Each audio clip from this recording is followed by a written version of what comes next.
Hi, I'm Mary Glessigy, the producer and co-host of A Change in Consciousness, a program dedicated to the education of holistic health, transformational processes, and mind-body connection. Today, there is a change in consciousness that is slowly sweeping this country. More and more people are turning to holistic or alternative health practices to take control and responsibility for their wellness. More and more people are investigating Eastern philosophies to find a quieting of the mind and to develop a renewed sense of spirituality. This program takes an intellectual look at these processes.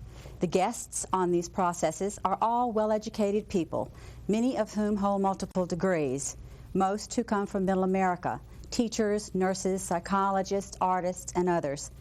People just like you and me. People who are exploring, teaching, and living these processes. You're going to see some clips from this program. I hope you enjoy them. Thank you.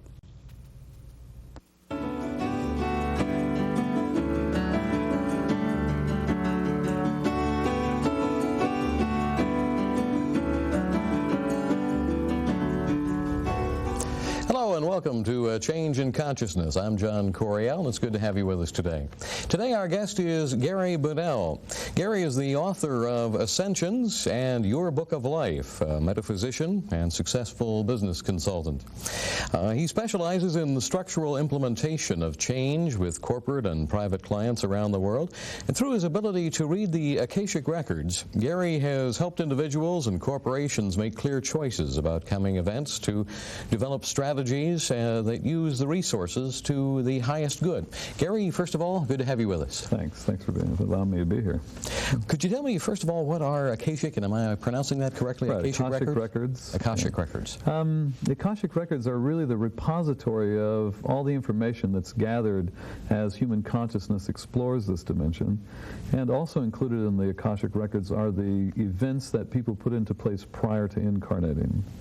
So there might be key unchangeable events, such as a meeting of an individual, a car accident that's timed to bring a person to a greater awareness, a near-death experience might be one of those immutable changes.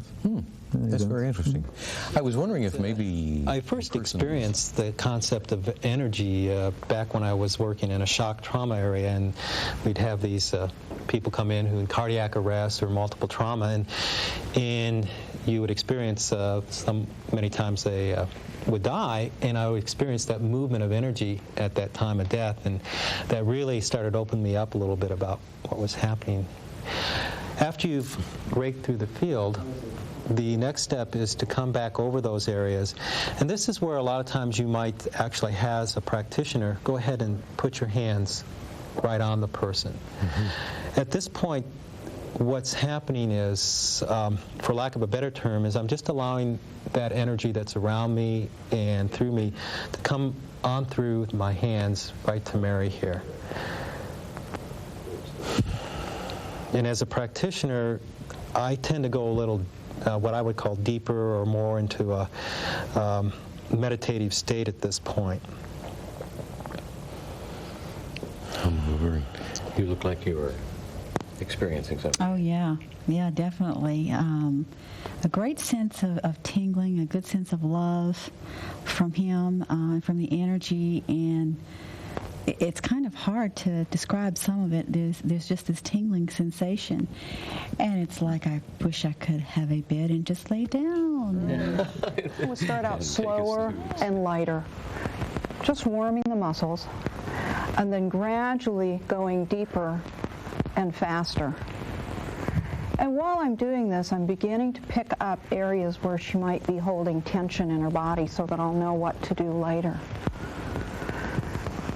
As I do it, I can begin to feel the muscles changing already as they warm up. I think we're going to all line up at the door when you're done for this. It looks wonderful. I've done these at health fairs, and I've had people waiting 6 deep. Okay, so now a place where I feel some tension and we could put some emphasis is right up here, the trapezius, where we all carry the weight of the world. So one of the things we can do is just begin squeezing it, and this is called kneading. And we squeeze the muscle and squeeze out the toxins and then allow fresh blood to come in. And as we continue that, the muscle gradually relaxes. Is that kind of like kneading dough? It is. In a way? Mm-hmm. So you're kneading the skin with your hands? Well, I'm kneading the muscle. Kneading the muscle with the muscle. And what so I'm not using the fingers, I'm using this part of my hand. The palm of your hand. And what muscle is this that you're working The trapezius that goes like this. Okay. All right. Now, it's already did you starting. learn all about the muscles like this in massage school or in nursing school? Yes. Actually, massage school. Yes, for whatever reason. Interesting. I was going to ask if dreams can be related to each other like a story. Can there be a sequel, shall we say? Yeah, sometimes that can even occur during the night. If you're fortunate enough with good discipline, by recording your dreams and working with them, you may begin to remember 1, 2, or 3, or even 4 or 5 dreams a night. We have 5 periods during the night where we dream very vividly. So we can at times see a sequence where the dreams are related to each other at night. Not always, but especially between nights, between dreams, over a period of time, days, weeks, months, or even years.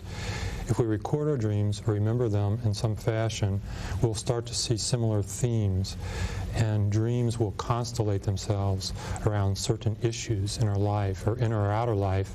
And by looking at the series of them, we not only see that they're about the same thing, but it's like a jigsaw puzzle. All the pieces start to come together. Interesting. I've, to some extent, looked through some of them that I've written down, and there doesn't seem to be any thread there. I don't know. Maybe I need to continue on. And over time, you'll find the threads. Over time, maybe I'll find some, yeah. Could you tell us a little bit about the different types of dreams, So such as as you mental, inhale, physical? bring your arms up shoulder height once more, stepping your feet toward the center in a wide step. Fingers are pressing out to each wall. Pay attention to your feet. Notice that the weight is evenly distributed, so you may need to just put a little pressure on the inside, and that also helps to open up those muscles along the inside of the legs. Lift the shoulders up as we did in the shoulder roll and roll them back, opening the shoulders. This gives a whole different experience in the five-pointed star. Now we're going to go from there into the standing angle. So take in a breath, and as you exhale, lead with the sternum, coming into a swan dive. Take hold of whatever you find, ankles, feet. Beautiful. Roll back on the heels, and then press the tailbone back, then roll it up and allow your weight to come back. What exactly is chi energy? Well, chi energy can be described as that energy that's right on the verge of becoming matter, or that matter that's right on the verge of becoming energy. It's just a word that has been used in Chinese culture to describe the perception of this energy. And Indian culture, Asian Indian culture, they use the word prana. In Greek culture, they use the word pneuma. Various words have been used in various cultures to describe the same experience that some human beings have had. Move from the Tan Tien, that is that point in your body about 3 inches below your navel. Try to slow your breathing down. Not too slowly, but pay attention to your breathing. Elongate the back of your neck like you did, and cast your eyes slightly downward. So pick a spot, about 5 or 6 feet in front of you, and let your eyes rest on it.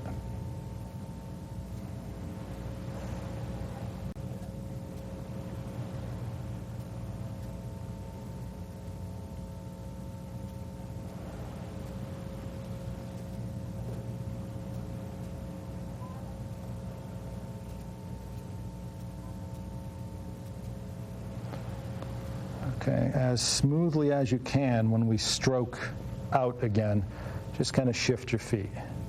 So you'll do something like that. There you go. And then just do it to the left side.